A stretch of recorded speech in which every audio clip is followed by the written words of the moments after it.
La noche del accidente, don Augusto Mendoza tenía 43 años y acababa de regresar de un viaje de negocios cuando recibió la llamada. El puente sobre el río se había derrumbado. Había un coche en el agua. Sus empleados, Ana María y Tomás Reyes, estaban dentro de él, y el hijo pequeño de la pareja, un niño de apenas 3 años, también estaba ahí.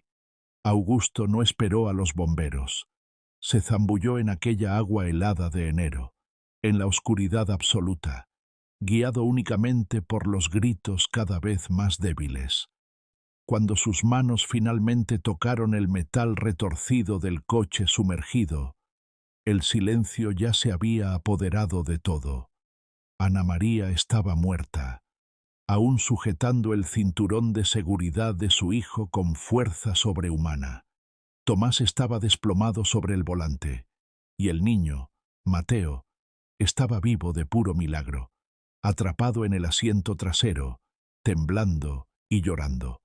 Augusto lo sacó, nadó de regreso a la orilla, hizo respiración boca a boca hasta que el niño tosió agua y volvió a llorar. Y en ese momento, sosteniendo a aquel niño empapado y aterrorizado, don Augusto Mendoza tomó una decisión que cambiaría 2 vidas para siempre. 3 semanas después, tras trámites legales y mucho papeleo, Mateo Reyes se convirtió en Mateo Mendoza, hijo adoptivo del hombre más rico de la región. Pero no todo lo que brilla es oro, y entrar en una familia no significa ser aceptado por ella. Don Augusto ya tenía 3 hijos del matrimonio anterior. Su esposa había fallecido de cáncer 2 años antes, dejando a Ricardo, de 13 años, Sofía, de 10, y Fernando, de 6, 3 niños aún de luto, aún procesando la pérdida de su madre. Y de repente, un extraño llegaba para ocupar espacio en la casa, en el corazón del padre, en la herencia que algún día se dividiría. Ricardo fue el primero en dejar claro que Mateo no era bienvenido. Tenía 15 años cuando el hermano adoptivo cumplió 5. Era un adolescente listo, manipulador, que ya entendía el valor del dinero y el peso de un apellido. Cierto día, cuando Mateo intentó jugar con los bloques de construcción que Ricardo había dejado en la sala, el hermano mayor simplemente arrancó los juguetes de las manos del niño y le dijo con voz fría que Mateo no podía tocar sus cosas, que aquellas eran herencias de la madre verdadera, que un adoptado no tenía derecho a nada que perteneciera a la familia de sangre. Mateo, con apenas 5 años, no entendió completamente el veneno de aquellas palabras, pero sintió el rechazo como un puñetazo en el estómago, y aquello fue apenas el comienzo. Sofía era más sutil en su crueldad. Tenía 12 años y ya dominaba el arte de la manipulación femenina. Nunca pegaba a Mateo, nunca gritaba, simplemente lo excluía. Cuando venían amigos a jugar, decía que Mateo no podía participar porque no era hermano de verdad. Cuando había fiestas familiares, presentaba a Ricardo y Fernando como sus hermanos, pero Mateo era el niño que papá adoptó, como si fuera un perro, un proyecto de caridad, nunca parte real de la familia. Fernando, siendo más cercano en edad, debería haber sido el compañero natural de Mateo, pero fue justamente lo contrario. Fernando, que tenía 8 años cuando Mateo llegó, veía en el hermano adoptivo una competencia directa, competencia por la atención del padre, competencia por el afecto, y a Fernando no le gustaba competir, prefería eliminar la competencia. Una vez, Mateo tenía un perrito que don Augusto le había regalado de cumpleaños, un mestizo color caramelo que Mateo amaba con la devoción absoluta que solo un niño de 10 años puede tener. El perro dormía con él, comía de su mano, seguía al niño por toda la casa, hasta que un día, el perro simplemente desapareció. Mateo lo buscó durante días, llorando, gritando el nombre del animal por toda la propiedad.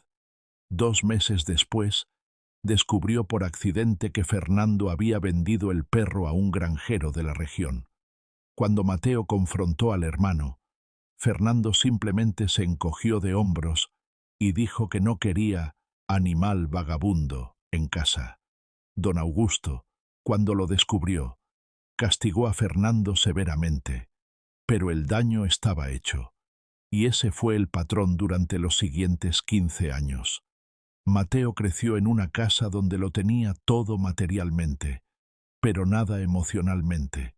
Tenía su propia habitación, ropa bonita, acceso a la mejor educación, pero no tenía hermanos, no tenía familia aparte del padre. Tenía 3 extraños hostiles que compartían el mismo techo y el mismo apellido, pero ningún amor. La escuela no fue diferente. Ricardo se encargó de eso. Difundió entre los compañeros que Mateo era hijo de la empleada, que don Augusto lo había tomado por lástima, que la familia verdadera había muerto porque eran irresponsables y pobres.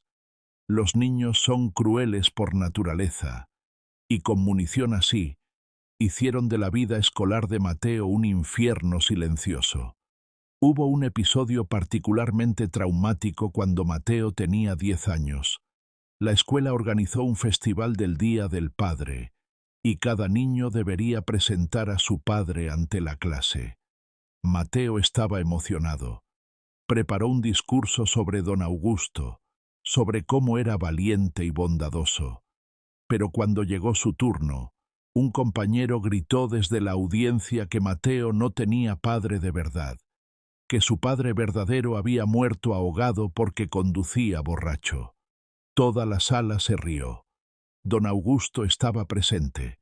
Se levantó inmediatamente, caminó hasta el escenario y sostuvo la mano de Mateo con firmeza.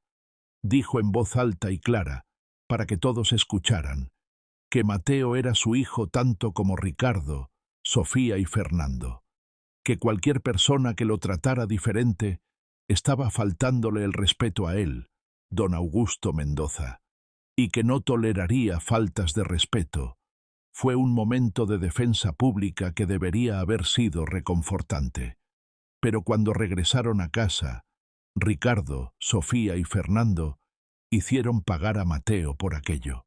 Dijeron que había humillado al padre delante de toda la escuela, que había obligado a don Augusto a defender lo indefendible, y entonces lo encerraron en el sótano. Durante 2 días enteros, Mateo permaneció en la oscuridad, con frío, con hambre, sin agua. La gobernanta era nueva y tenía miedo de los hijos del patrón. No se atrevió a liberarlo. Cuando don Augusto finalmente regresó de viaje y lo descubrió, se puso lívido de rabia. Amenazó con desheredar a los 3, pero luego se calmó. Dio castigos leves, y la vida siguió, excepto que Mateo aprendió algo fundamental en aquel sótano oscuro. Estaba solo, incluso con un padre amoroso, incluso viviendo en una mansión. Estaba fundamentalmente solo en aquella familia, y tendría que aprender a sobrevivir así. Los años pasaron. Mateo se convirtió en un adolescente callado, estudioso, que pasaba más tiempo solo que acompañado. Encontró refugio en los libros. Desarrolló amor por la arquitectura, especialmente la restauración de construcciones antiguas. Había algo poético en tomar cosas rotas y repararlas, tal vez porque él mismo se sentía así, roto, necesitando reparación. Ricardo creció y se convirtió en un hombre de negocios. Don Augusto lo puso como director general de una de las empresas familiares a los 25 años. Ricardo era competente en apariencia, carismático cuando era necesario, pero fundamentalmente deshonesto. Comenzó a desviar poco dinero al principio, después cantidades mayores. Pensaba que el padre no se daba cuenta. El padre se daba cuenta de todo. Sofía se casó con un abogado rico y tuvo 2 hijos, Vivía de apariencias. Publicaba fotos perfectas en redes sociales. Mostraba una vida de lujo y felicidad. Pero detrás de las cámaras era infeliz y vacía. Comenzó a vender piezas de arte de la familia en secreto, embolsándose el dinero. Pensaba que nadie lo descubriría. Don Augusto lo sabía todo. Fernando nunca creció de verdad. Se convirtió en un adulto inmaduro, adicto a los juegos de azar, acumulando deudas tras deudas. Don Augusto las pagaba, una vez tras otra, esperando que el hijo aprendiera. Fernando nunca aprendió, solo se volvió más dependiente. Mientras tanto, Mateo se graduó en arquitectura con honores. Conoció a Elena en la universidad, una chica dulce e inteligente que estudiaba pedagogía. Elena fue la primera persona en años que miró a Mateo y vio solo a Mateo, no al hijo adoptivo, no al heredero desplazado, solo a un hombre gentil con sueños de restaurar cosas hermosas. Se enamoraron despacio, construyendo algo sólido. Cuando Mateo la llevó a conocer a la familia, Sofía inmediatamente intentó sembrar dudas. Comentó casualmente que Mateo probablemente no heredaría mucho, que la mayor parte de la fortuna iría para los hijos biológicos, que Elena debería estar segura de lo que estaba haciendo. Elena simplemente respondió que no estaba saliendo con una cuenta bancaria, estaba saliendo con un hombre. Sofía sonrió falsamente y cambió de tema. El compromiso se anunció en 2005. Don Augusto se puso genuinamente feliz. Organizó una cena en un restaurante elegante para celebrar. Ricardo compareció de traje italiano nuevo. Sofía vino con vestido de marca y gafas de sol caras. Fernando llegó tarde y ligeramente ebrio. Durante la cena, mientras don Augusto hacía un brindis emocionado a los novios, Fernando hizo un comentario lo suficientemente alto para ser escuchado, algo sobre que la luna de miel sería barata. Ricardo rió. Sofía comentó con falsa preocupación que Elena iba a necesitar seguir trabajando después del matrimonio. Las pullas eran sutiles, pero cortaban profundo. Elena, sin embargo, mostró la columna vertebral que la caracterizaba.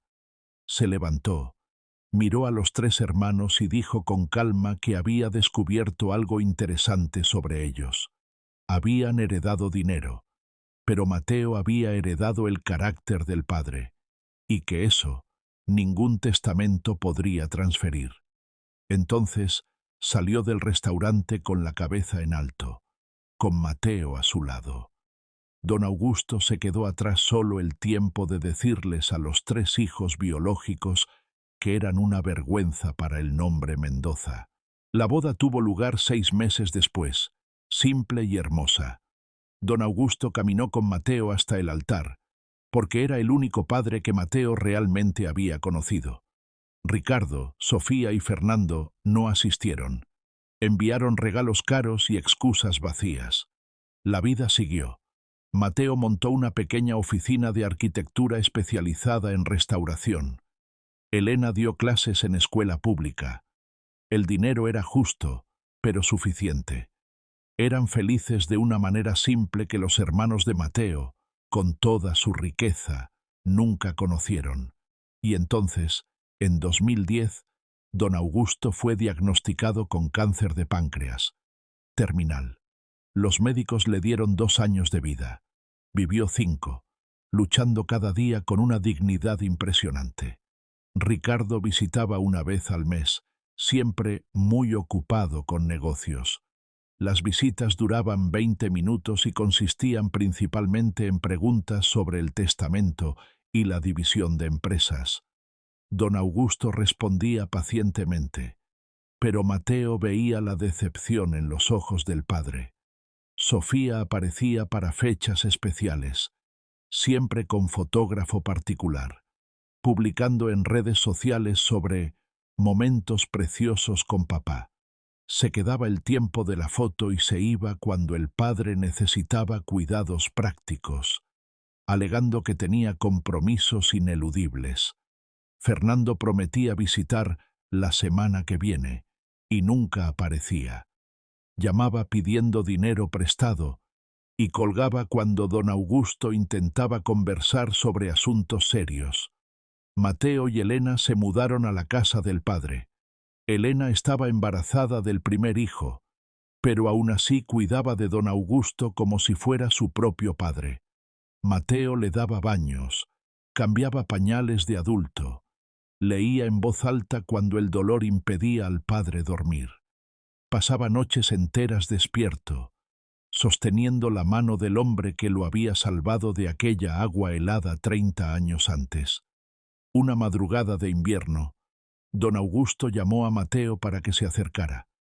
Su voz estaba débil, la respiración difícil. Dijo que necesitaba contar algo, la verdadera historia de Ana María y Tomás.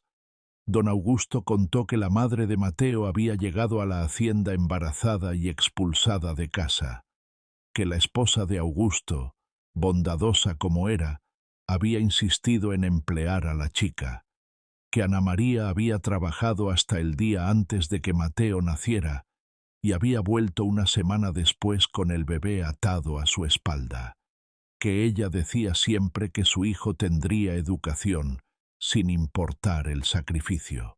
Don Augusto confesó entonces algo que Mateo nunca supo. El puente que se derrumbó aquella noche estaba viejo. Augusto lo sabía. Había pospuesto la reparación durante meses, y fue él quien mandó a Ana María y Tomás a buscar suministros al pueblo aquella noche. Los mandó a la muerte, aunque sin intención. Por eso el rescate no fue heroísmo, dijo don Augusto con lágrimas cayendo. Fue culpa y redención.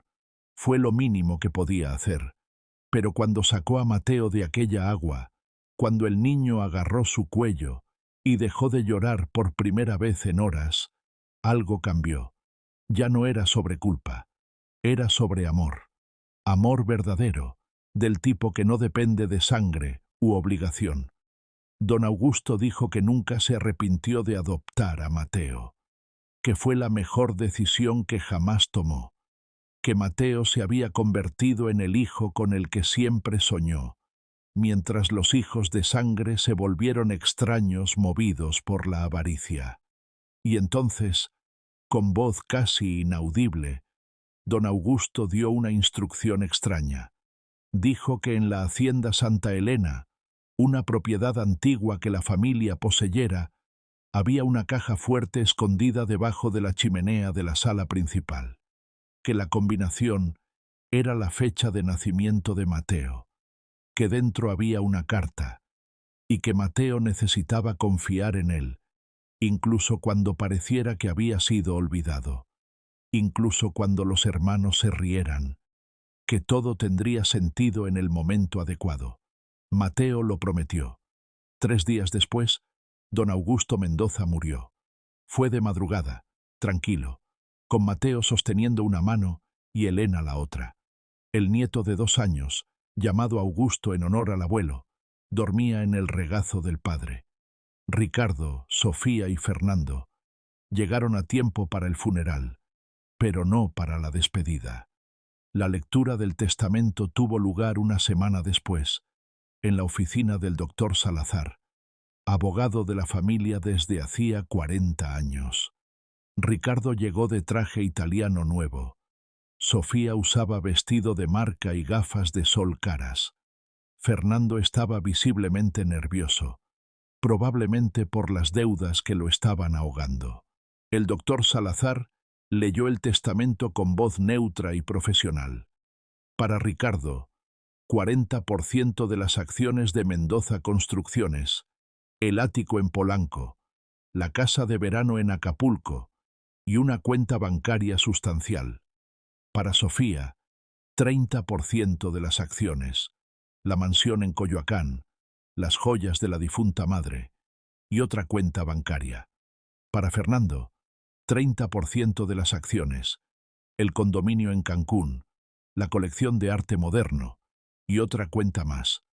Ricardo suspiró satisfecho. Sofía sonrió. Fernando golpeó la mesa, aliviado. Y entonces el abogado leyó la parte de Mateo. Para Mateo Mendoza, la hacienda Santa Elena. 50 hectáreas de tierra en el interior. Las herramientas de carpintería de Tomás Reyes. El anillo de matrimonio de Ana María Reyes. Y la bendición y amor eterno del Padre. El silencio que siguió fue absoluto. Entonces, Ricardo explotó.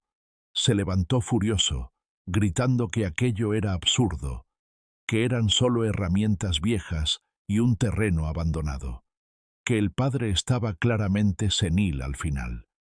Sofía se unió, diciendo que don Augusto no estaba en su juicio perfecto.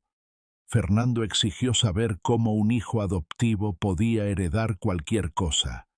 El doctor Salazar respondió con voz firme que don Augusto estaba en perfecta salud mental cuando hizo el testamento, que estaba atestiguado, registrado y completamente legal. Ricardo insistió en que aquella propiedad no valía nada. Estaba abandonada desde hacía 40 años. No tenía agua, no tenía luz. La casa estaba en ruinas. Sofía se volvió hacia Mateo con veneno en la voz. Dijo que el padre había dado la basura de la familia al hijo adoptivo, que debía ser así como realmente veía a Mateo, como basura. Fernando rió cruelmente, diciendo que Mateo finalmente podría trabajar de verdad, igual que los padres biológicos, finalmente en el lugar que le correspondía. Mateo se levantó con la máxima dignidad que pudo reunir. Preguntó si habían terminado. Ricardo respondió sarcásticamente si Mateo no iba a llorar, si no esperaba más, si realmente pensó que sería tratado igual a ellos, los hijos verdaderos. Mateo dijo con calma que nunca fue uno de ellos, porque él amaba al padre. Ellos solo amaban el dinero del padre. Elena se levantó al lado del marido y les dijo a los 3 hermanos que eran patéticos, que Mateo había recibido más en aquel testamento de lo que ellos jamás tendrían, la prueba de que era amado.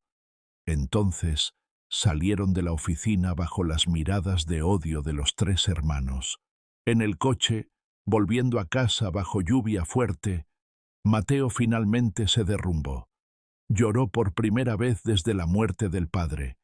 Dijo que siempre supo que los hermanos lo odiaban, pero pensar que el padre también lo consideraba menos, que había dejado prácticamente nada para él mientras los otros recibían fortunas. Elena sostuvo el rostro del marido y dijo que no, que don Augusto no era así, que amaba a Mateo más que a nada, que debía haber un motivo. Mateo quería creer, pero el dolor era demasiado grande en aquel momento. Fueron a casa, él sostuvo al hijo pequeño y lloró un poco más. Y entonces, lentamente, comenzó a procesar, a preguntarse. Las últimas palabras del padre resonaban en su mente. Confía en mí, incluso cuando parezca que te olvidé. Confía. 3 semanas después, Mateo decidió visitar la hacienda Santa Elena. Quedaba 3 horas al norte de la ciudad, por caminos de tierra que parecían no llevar a ninguna parte. Cuando finalmente llegaron, Elena al lado y el pequeño Augusto en el asiento trasero, lo que vieron era desolador. La propiedad era una señora decadente. La casa principal era del siglo XVIII. Paredes de adobe que un día fueron blancas y ahora estaban amarillentas y descascaradas. Ventanas rotas con vidrios colgando como dientes sueltos. El techo de tejas rojas tenía agujeros enormes. La puerta principal, hecha de madera maciza, estaba cerrada con un candado oxidado que cedió al primer tirón. Dentro, el olor a moho era sofocante. Telarañas cubrían cada superficie. Muebles cubiertos con sábanas podridas. El piso de barro agrietado con maleza creciendo por las grietas. Había una tristeza palpable en aquel lugar, como si la casa estuviera muriendo lentamente durante décadas. Pero Mateo, con ojos de arquitecto, veía más allá de la decadencia. Los arcos eran perfectos, construidos con técnica antigua que ya no existe. Las vigas del techo, a pesar de viejas, eran de una madera noble magnífica. Las proporciones de la casa eran ideales. Había sido algo muy hermoso alguna vez. Elena comentó que los huesos eran buenos, que la estructura estaba sólida. Mateo rió amargamente, preguntando con qué dinero haría la restauración. Los ahorros no durarían 6 meses de trabajo intenso, pero algo en su pecho le decía que no desistiera todavía. Al día siguiente, caminaron por la propiedad para entender los límites. 50 hectáreas eran mucha más tierra de lo que parecían en el papel. Tierra seca, agrietada por el sol inclemente. Algunos árboles retorcidos, piedras, cactus. Y entonces, algo extraño. Mateo encontró marcas de piedra, antiguas, marcando límites de propiedad. Pero las distancias no tenían sentido. Tomó el mapa que el abogado había dado y comparó. Si aquellas marcas estuvieran correctas, la propiedad no tenía 50 hectáreas. Tenía mucho más, tal vez 500, tal vez más. Elena preguntó cómo era posible. Mateo se dio cuenta. Los hermanos. En la división preliminar de los bienes, cuando proporcionaron documentos al abogado, debieron haber escondido los mapas verdaderos. Mostraron solo una fracción de la propiedad real. Era fraude. Pero Mateo no tenía energía para procesar. Y de cualquier forma, 50 o 500 hectáreas de tierra sin valor seguía siendo tierra sin valor. Excepto que no lo era. Mateo decidió restaurar la casa de cualquier manera, no por el valor monetario, sino porque era la última cosa que el padre le había dado, y él iba a honrar eso. Vendió algunas acciones que tenía guardadas, sacó un préstamo pequeño, contrató a don Manuel, un albañil viejo que conocía la región. Don Manuel llegó y examinó la propiedad con ojos experimentados. Dijo que aquella hacienda era una de las más importantes de la región en tiempos antiguos. Mostró a Mateo una habitación que había sido la cisterna. Señaló marcas en las paredes, explicando que no eran de agua de lluvia, sino de agua corriente limpia. Aquella propiedad había sido construida sobre un manantial. Mateo dijo que no había agua en ningún lugar ahora. Don Manuel explicó que cuando él era niño, el abuelo contaba que aquella propiedad tenía agua tan pura que el dueño vendía a toda la ciudad. Pero después de décadas de abandono, la fuente debía haber sido bloqueada por tierra y piedras. Algo en el pecho de Mateo encendió una chispa de esperanza. Contrató a un geólogo, doctor Ramírez, para hacer un análisis. El geólogo fue honesto. Las posibilidades de encontrar agua eran del 10%, pero podían intentar. Perforaron durante 3 días, 5 metros de profundidad, 10 metros, 15 metros, nada más que tierra seca. Cada metro costaba dinero que Mateo apenas tenía. Elena sostenía su mano, diciendo que estaba bien si no encontraban nada. 20 metros, 25 metros. Mateo estaba a punto de pedir que pararan cuando el sonido de la máquina cambió dramáticamente. Y entonces un chorro de agua explotó del suelo con tanta fuerza que derribó a 2 operarios. Agua cristalina, pura, brotando como si hubiera esperado décadas para ser liberada. El doctor Ramírez quedó en shock. Gritó que no era solo un manantial, era un acuífero gigantesco. Llevaron muestras para análisis. 2 días después, el geólogo volvió con resultados que cambiaron todo. El agua tenía pureza de 99,97%, composición mineral perfecta, temperatura constante de 18 grados. Era agua mineral de calidad medicinal rara. El acuífero, basado en las lecturas sísmicas, se extendía por kilómetros bajo la propiedad. El doctor Ramírez dijo con voz temblorosa que empresas embotelladoras pagarían fortunas por concesiones, que aquello valía cientos de millones en contratos, posiblemente miles de millones en 20 años. Mateo se sentó en el suelo de tierra, incapaz de procesar. Elena lloró de alivio. El pequeño Augusto, sin entender nada, rió y aplaudió. La noticia se filtró rápidamente. En pueblo pequeño, todo se filtra. El teléfono de Mateo comenzó a sonar incesantemente. Empresas ofreciendo contratos, abogados queriendo representarlo. Y entonces, inevitablemente, Ricardo llamó. Su voz estaba forzadamente amigable. Preguntó cómo estaba Mateo, cómo iba la restauración de la Hacienda Santa Elena. Mateo corrigió: Santa Elena. Ricardo rió nervioso y comentó que había oído rumores sobre agua, pero debía ser un malentendido. Aquella propiedad no valía nada. Mateo preguntó por qué Ricardo estaba llamando entonces. Ricardo explotó, gritando que aquello debería ser de ellos, que todo lo que el padre tenía debería ser de los hijos biológicos, que Mateo era un intruso. Mateo colgó. Una semana después, recibió notificación de demanda judicial. Ricardo, Sofía y Fernando estaban demandando, alegando que don Augusto estaba senil, que el descubrimiento de agua cambiaba el valor de la propiedad y por lo tanto la división debería ser rehecha, que Mateo había manipulado a un viejo moribundo. El proceso fue a tribunal. El abogado de los tres hermanos argumentó que obviamente don Augusto no sabía del valor real de la propiedad, si no, no la habría dejado a un hijo adoptivo. Y entonces el doctor Salazar, el viejo abogado de la familia, se levantó calmadamente y presentó un documento. Era un informe geológico, fechado en 2011, 4 años antes de la muerte de don Augusto, encargado y pagado por él, confirmando la existencia del acuífero de alta calidad en la Hacienda Santa Elena. El silencio en el tribunal fue absoluto. El juez tomó el documento, lo examinó, verificó autenticidad.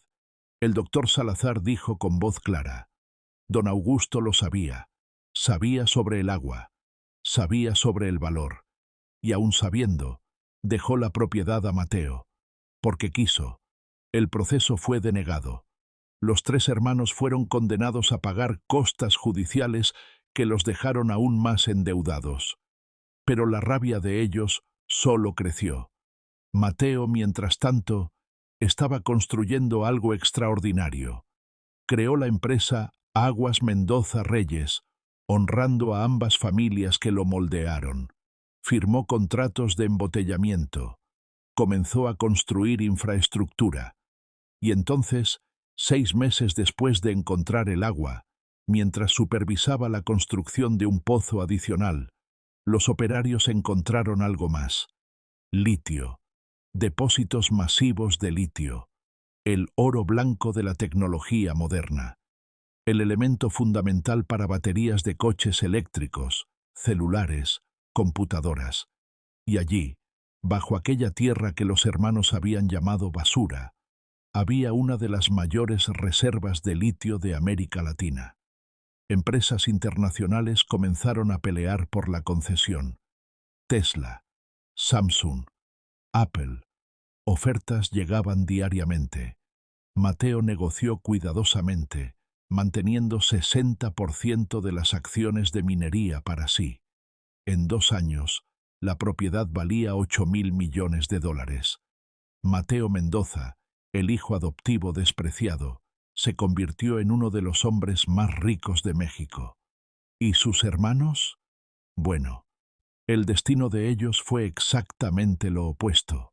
Las empresas que Ricardo heredó estaban, como don Augusto había planeado, completamente quebradas. El padre había dejado de inyectar capital años antes. Las deudas eran monumentales, escondidas en estructuras legales complejas. Cuando los acreedores comenzaron a cobrar, Ricardo lo perdió todo.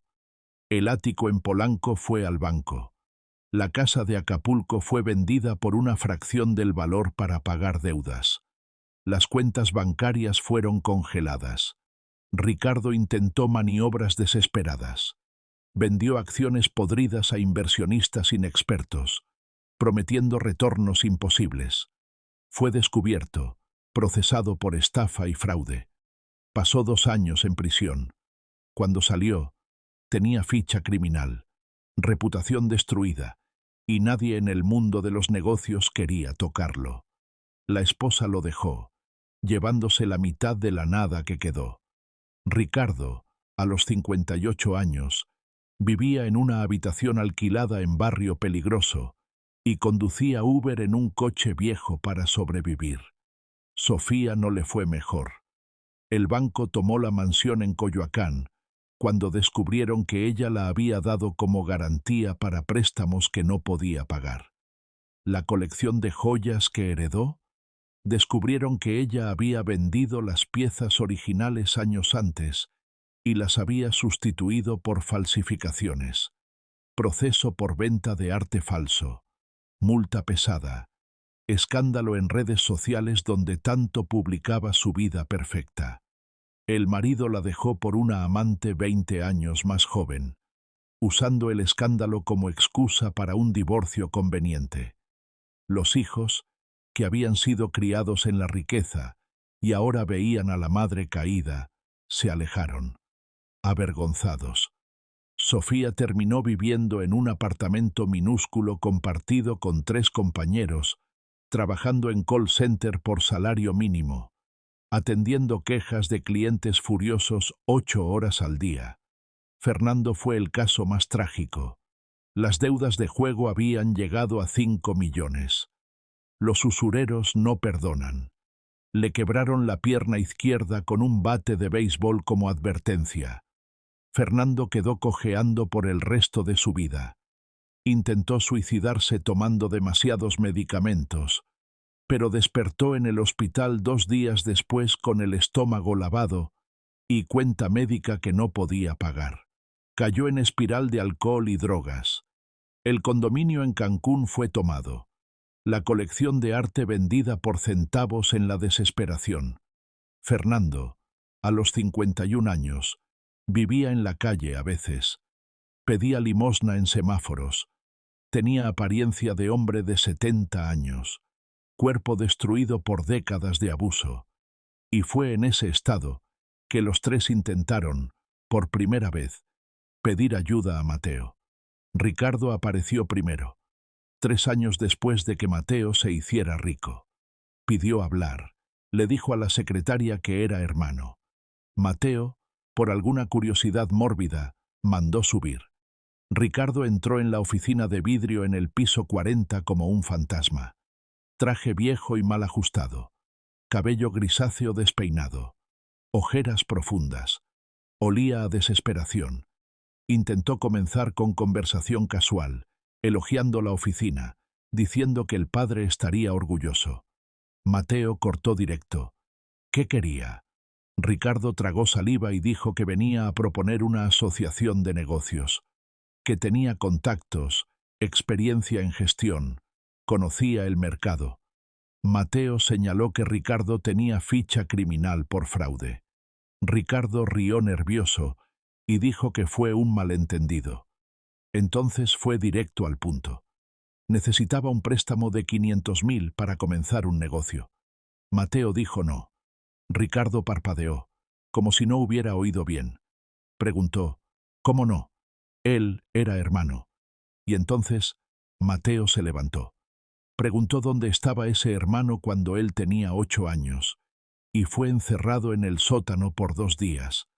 ¿Dónde estaba cuando difundió mentiras en la escuela? ¿Dónde estaba cuando se rió de la herencia sin valor en la lectura del testamento? Ricardo intentó argumentar que eran niños. Mateo señaló que Ricardo tenía 17 años cuando lo encerró en el sótano, y 55 cuando se rió del testamento. ¿Qué parte de eso era niño? Ricardo cambió de táctica, se puso furioso. Gritó que Mateo debía aquella fortuna a ellos, que el padre estaba senil, que Ricardo era hijo de sangre y Mateo solo un intruso. Mateo apretó el botón de seguridad, pidió que escoltaran a Ricardo afuera y lo incluyeran en la lista de visitantes no autorizados. Ricardo fue arrastrado gritando que iba a demandar, que aquello no iba a quedar así. Mateo dijo con calma que sus abogados adorarían la oportunidad de un segundo proceso. Sofía fue más lista. Esperó 2 años más e intentó a través de Elena. Invitó a la cuñada a un café, pareciendo humilde y cambiada. Elena, siempre bondadosa, pensó que merecía una oportunidad. Mateo fue junto por precaución. En el café, Sofía lloró. Dijo que había hecho terapia, que había cambiado, que se arrepentía profundamente, que solo quería pedir perdón y tal vez, una ayuda. No dinero, solo un empleo. Cualquier cosa. Elena estaba visiblemente conmovida. Y entonces Mateo hizo una pregunta. Le preguntó a Sofía, si los papeles estuvieran invertidos, si ella fuera rica y Mateo pobre, si él viniera llorando pidiendo ayuda, ¿lo ayudaría? Silencio. Sofía vaciló. Dijo que le gustaría pensar que sí. Mateo señaló que era mentira, que ambos sabían que ella se reiría en su cara, como se rió en la lectura del testamento. La máscara de Sofía cayó. La voz se volvió fría. Preguntó si Mateo realmente iba a negar ayuda. Mateo dijo que sí. Y entonces Sofía explotó. Gritó en medio del café lleno, llamando a Mateo ingrato hijo de puta, diciendo que el padre lo había sacado de la basura, que Mateo era basura, siempre fue basura, hijo de empleada muerta. Mateo se levantó con calma. Dijo que ella acababa de probar su punto sobre haber cambiado. Y entonces agregó que aun siendo basura, él se había vuelto multimillonario mientras la hija legítima se convirtió en aquello. Señaló hacia ella con desprecio. Dijo que pensaba que el padre sabía exactamente lo que estaba haciendo. Y salió. Fernando fue el último y el más patético. Abordó a Mateo a la salida de la oficina, bajo lluvia. Estaba sucio, barbudo, cojeando, oliendo a alcohol y derrota. Pidió 200 pesos para comer. Mateo preguntó si era para comer o para beber. Fernando comenzó a llorar. Dijo que estaba enfermo, que necesitaba tratamiento, que Mateo era tan rico que ni siquiera sentiría falta de tan poco. Mateo comenzó a enumerar. Le recordó a Fernando cuando él dijo que el padre había dado la basura de la familia a Mateo. Recordó cuando empujó a la novia de Mateo en la piscina, casi ahogando a la chica de 15 años. Recordó cuando vendió el perro de Mateo porque no quería animal vagabundo en casa. Fernando intentó justificar. Eso fue hace 30 años. Él era un mocoso, pedía perdón. Cayó de rodillas. Mateo sacó la cartera. Sacó 200 pesos. Fernando miró con esperanza brillando en los ojos. Y entonces Mateo hizo una pregunta. ¿Sientes remordimiento por lo que hiciste o solo estás desesperado? Fernando juró que sí sentía. Mateo dijo que era mentira, que Fernando solo tenía miedo de morir pobre, que si la situación fuera inversa, él escupiría a Mateo. Guardó el dinero. Fernando explotó, gritando que Mateo era hijo de puta, que debería haber sido ahogado, que el padre no lo amaba, solo tenía lástima de él. Mateo se dio vuelta para irse sin mirar atrás. Dijo solo que aún así, el padre lo había elegido. Sugirió que Fernando pensara en eso mientras dormía en la calle. 5 años pasaron. Mateo construyó un imperio, no solo de agua y litio, sino de propósito. Creó la Fundación Mendoza Reyes, que daba becas integrales para jóvenes huérfanos y adoptados. Construyó escuelas, financió programas sociales. Elena dirigía iniciativas educacionales. Tenían 3 hijos ahora, Augusto, Ana María y Tomás. nombres que honraban a ambas familias. Y entonces, una noche, Mateo organizó una gala de caridad. 500 invitados, la élite de México, gobernador presente, empresarios internacionales, cámaras por todas partes, y un plan muy específico. En medio de la noche, durante su discurso, Mateo contó una historia. La historia de un niño huérfano adoptado por familia rica que lo despreció toda la vida, que fue humillado, torturado psicológicamente, que heredó la basura de la familia, mientras los hermanos biológicos se quedaron con fortunas, y cómo aquella basura se transformó en 8.000 millones de dólares. La audiencia estaba hipnotizada, y entonces Mateo pidió a seguridad que trajera a Ricardo, Sofía y Fernando. Estaban afuera, no invitados, pero esperando. Fueron escoltados adentro a la fuerza, en harapos, en medio de la élite vestida en smokings y vestidos de marca. Mateo los hizo quedarse allí, en el centro del salón, bajo las miradas de 500 pares de ojos. Y entonces presentó a cada uno. Ricardo, exdirector general, condenado por fraude, viviendo en habitación alquilada. Sofía, vendedora de arte falso, viviendo con extraños, trabajando en call center.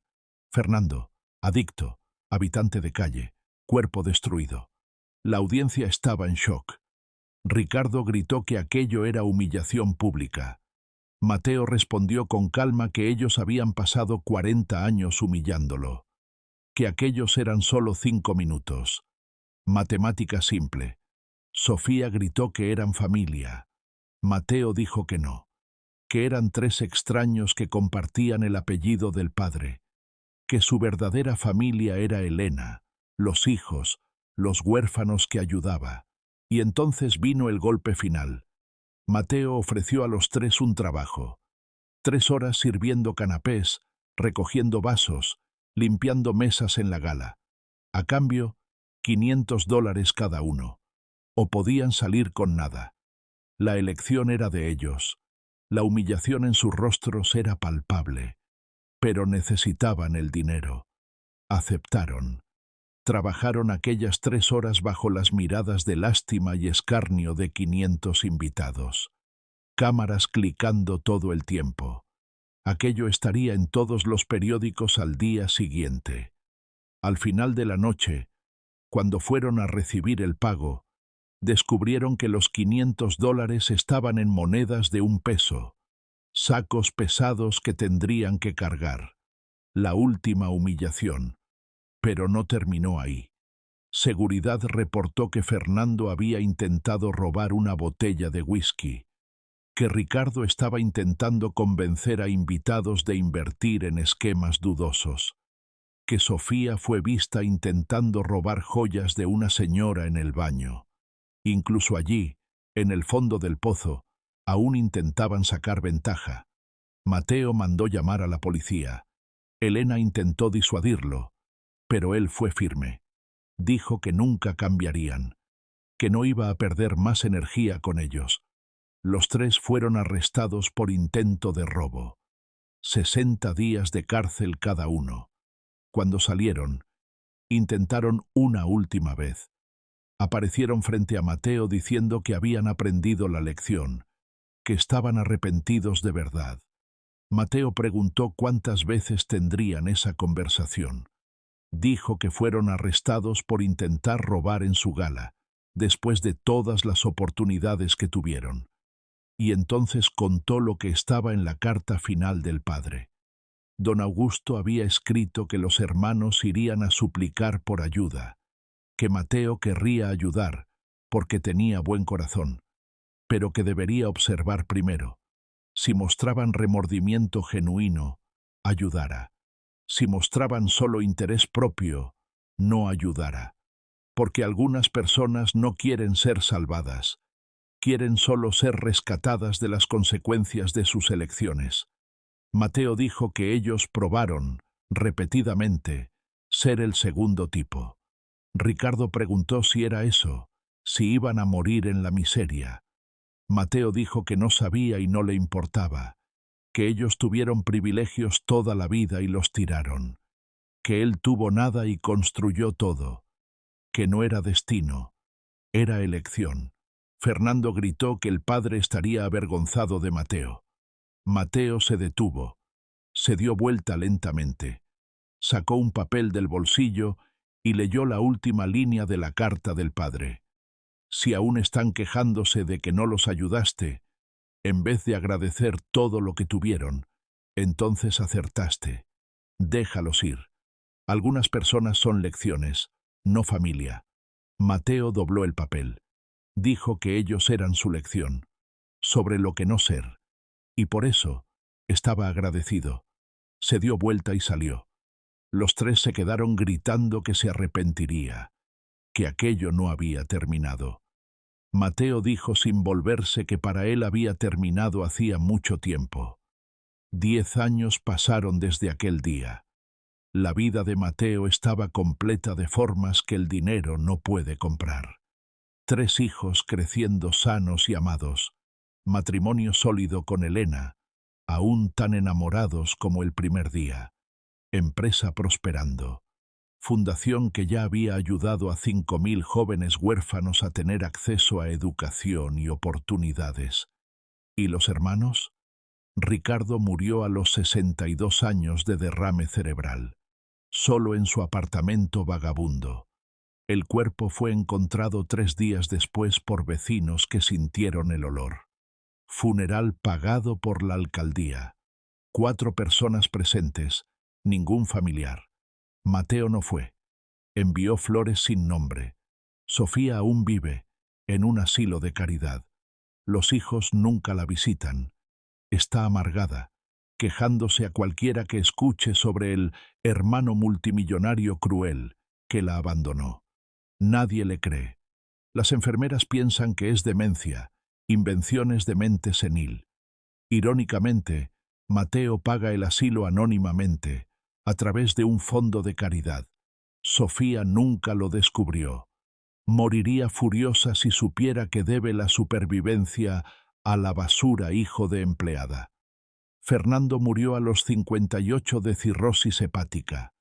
El alcoholismo destruyó completamente su hígado. Sus últimas palabras, según la enfermera del hospital público, fueron: «El bastardo ganó». Fue enterrado en fosa común. Ningún familiar presente. Mateo mandó flores anónimamente también. Una tarde de domingo, Mateo visitó la tumba del padre. Hacía tiempo que no iba. Se arrodilló en la hierba. Tocó la lápida fría. Conversó en voz baja, como si don Augusto pudiera oírlo. Contó que Ricardo había muerto, que no fue al funeral. No sintió nada cuando supo. Preguntó si eso era malo. Habló sobre Sofía en el asilo, amargada hasta el final. Sobre Fernando bebiendo hasta la muerte. Preguntó si había hecho lo correcto, si debería haber perdonado, ayudado, sido mejor persona. Dijo que había leído la carta del padre 1000 veces, que siempre volvía a la misma línea. Algunas personas son lecciones, no familia. Que ellos fueron lecciones sobre crueldad, sobre privilegio desperdiciado, sobre cómo personas pueden tenerlo todo y tirarlo, y que él había aprendido. Mateo tocó la lápida con ternura. Dijo que no salvó a los hermanos, pero salvó a 5.000 otros huérfanos. Preguntó si no era suficiente. El viento sopló suave, como respuesta. Mateo sonrió. Consideró aquello un sí. Se levantó, limpió las rodillas del pantalón. Dijo en voz baja que amaba al padre, que estaba agradecido, por haber sido elegido, por haber sido amado, por haber aprendido que familia no es sobre sangre compartida, es sobre quién se queda cuando las cosas se ponen difíciles.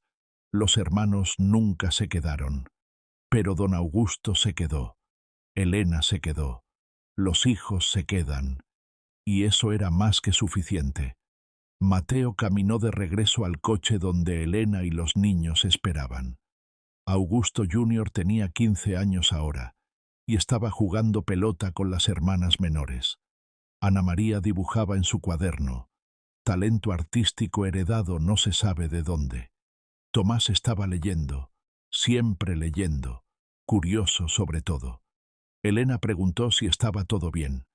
Mateo miró a la familia que construyó, a la mujer que eligió quedarse incluso cuando él no tenía nada, a los hijos que llevaban nombres de honor y amor. Sonrió y dijo que sí, estaba todo bien, mejor que bien, porque al final no fue una historia de venganza, no fue una historia de redención imposible, fue una historia de justicia, de elecciones y consecuencias, de semillas plantadas y cosechas inevitables. Ricardo, Sofía y Fernando eligieron crueldad, eligieron avaricia, eligieron privilegios sin responsabilidad, y pagaron por eso, no porque Mateo fue cruel, sino porque la vida eventualmente cobra a todos. Mateo eligió diferente, eligió construir con las cenizas que le dieron, eligió probar que el valor no está en el apellido que llevas, sino en el carácter que construyes. Eligió mostrar que familia no se define por sangre, sino por amor. Y al final, mientras conducía de regreso a casa con Elena al lado y los niños riendo en el asiento trasero, Mateo se dio cuenta de algo fundamental. Había ganado, no porque se hizo rico, no porque los hermanos se hicieron pobres, sino porque construyó una vida llena de amor, mientras ellos murieron vacíos de todo lo que realmente importa. La verdadera herencia que don Augusto dejó no estaba en ninguna caja fuerte, no estaba en agua o litio u oro, estaba en la capacidad de amar a pesar del dolor, de construir a pesar de la destrucción, de elegir ser mejor incluso cuando sería más fácil ser amargo. Esa herencia, Mateo la pasó a sus hijos, y tal vez, solo tal vez, esa sea la más valiosa de todas, la que ningún testamento puede transferir, pero que marca generaciones, la que transforma basura en oro, abandono en familia, dolor en propósito. Don Augusto Mendoza sabía lo que estaba haciendo cuando se zambulló en aquella agua helada 30 años antes. No estaba salvando solo a un niño, estaba plantando una semilla de bondad que crecería y daría frutos por generaciones. Y mientras el sol se ponía sobre la ciudad, pintando el cielo de naranja y rosa, Mateo Mendoza siguió adelante, no mirando atrás con rabia, no cargando peso de venganza, solo viviendo bien, amando profundamente, construyendo algo hermoso, porque esa, al final, es la mejor justicia de todas. Vivir bien mientras aquellos que intentaron destruirte se destruyen solos, no por crueldad tuya, sino por consecuencia natural de sus elecciones. Y si hay una lección en esta historia, es simple. Puedes nacer sin nada y convertirte en todo, o nacer con todo y convertirte en nada.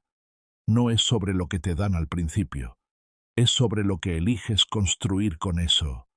Mateo eligió construir un imperio de amor y propósito. Ricardo, Sofía y Fernando eligieron destruir lo que tenían hasta no quedar nada.